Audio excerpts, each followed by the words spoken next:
എടോ,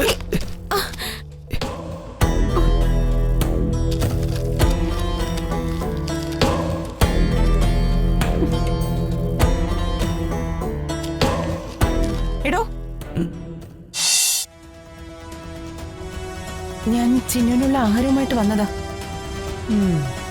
ചിന്നുവിന് 3 നേരം ആഹാരം എത്തിക്കണമെന്ന് ജയരാമൻ സാർ എന്നെ കർശനമായി പറഞ്ഞ് ഏൽപ്പിച്ചിട്ടുണ്ട്.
ചന്ദ്രമ്മേ, ആളെവിടെ?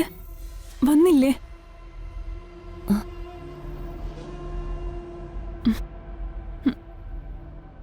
ഞാൻ ചോദിച്ചത് കേട്ടില്ലേ ചന്ദ്രമ്മേ? ഡ്രൈവർ പയ്യൻ എവിടെ? അല്ല, ഇപ്പൊ അങ്ങനെ വിളിക്കാൻ പറ്റില്ലല്ലോ. മാഷ് എവിടെ? മോളെ, മഹി വരും.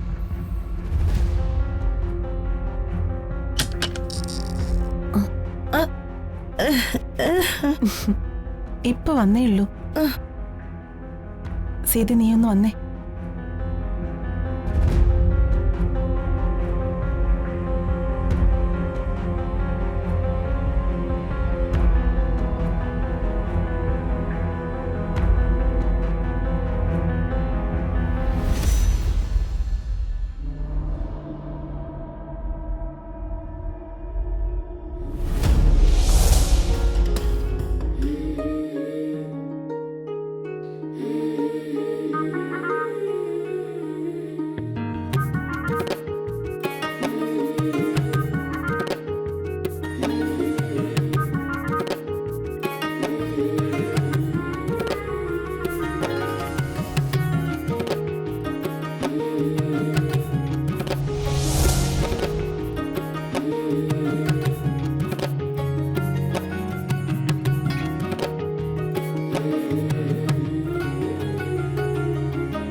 ആന്റി പറ. മോളിപ്പോ എവിടെയുണ്ട്? ഞാൻ ഹോസ്പിറ്റലില് കല്യാണിക്ക് കാവല് നിൽക്കുക. മഹി ഇനി ഒരിക്കലും കല്യാണിയെ ഇവിടെ വന്ന് കാണില്ല. അതിന് ഞാൻ എന്തായാലും അനുവദിക്കില്ല. ഇക്കാര്യത്തിൽ എനിക്ക് മറ്റാരെയും വിശ്വാസമില്ല. അതുകൊണ്ടാ ഞാൻ തന്നെ ഇവിടെ വന്ന് കല്യാണിക്ക് കാവല് നിൽക്കുന്നത്. അതേതായാലും നന്നായി മോളെ. അവള് വല്ലാത്തൊരു ജന്മോ. എന്റെ മകനെ ഞാൻ പോലും അറിയാതെ അവൾ അവിടെ വരുത്തിക്കും. അതൊക്കെ ഞാൻ ഏറ്റു ആന്റി. ഇനി എനിക്കും മഹിക്കും ഇടയിൽ അവൾ കയറി വരാൻ ഞാൻ ഒരിക്കലും ഇട ഉണ്ടാക്കില്ല. ആന്റി ധൈര്യമായിട്ടിരുന്നു.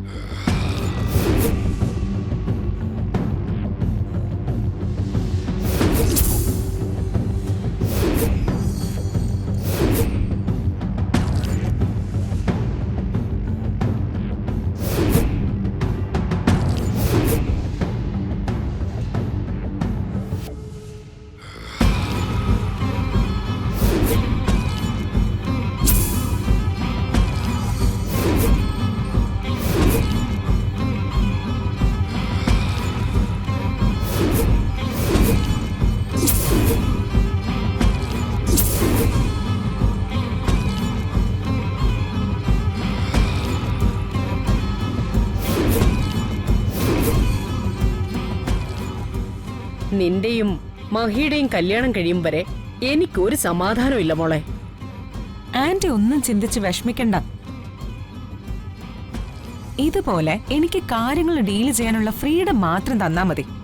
ബാക്കിയൊക്കെ ഞാൻ കൈകാര്യം ചെയ്തോളാം.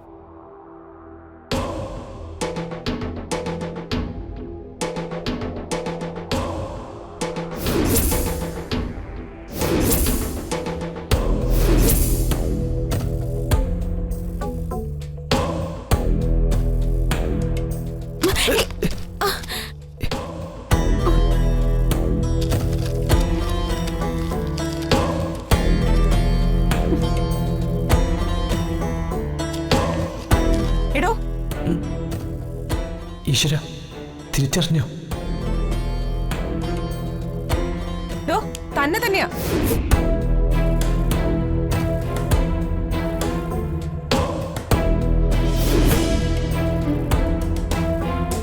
തന്റെ മുഖത്ത് കണ്ണില്ലേടോ?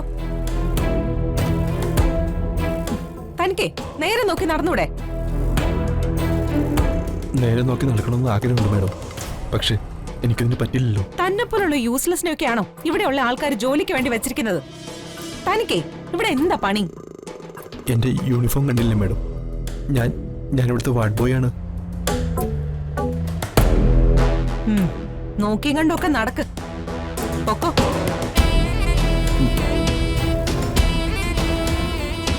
അയ്യോ, ഹലോ ആന്റി.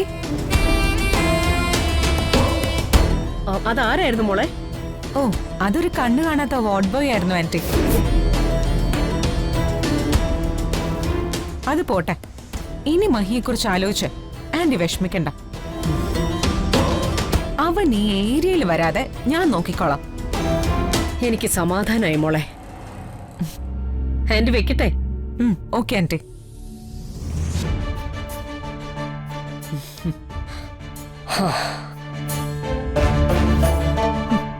എന്റെ കണ്ണ് വെട്ടിച്ചിട്ട് മഹിയെന്നല്ല ഒരീച്ച പോലും ഈ വാർഡിൽ കയറില്ല. മഹിയെങ്ങാനും ഇവിടെ വന്നാ അന്ന് തന്നെ മഹിയെ കൊണ്ട് എന്റെ കഴുത്തിൽ താലി കെട്ടിക്കുകയും ചെയ്യും.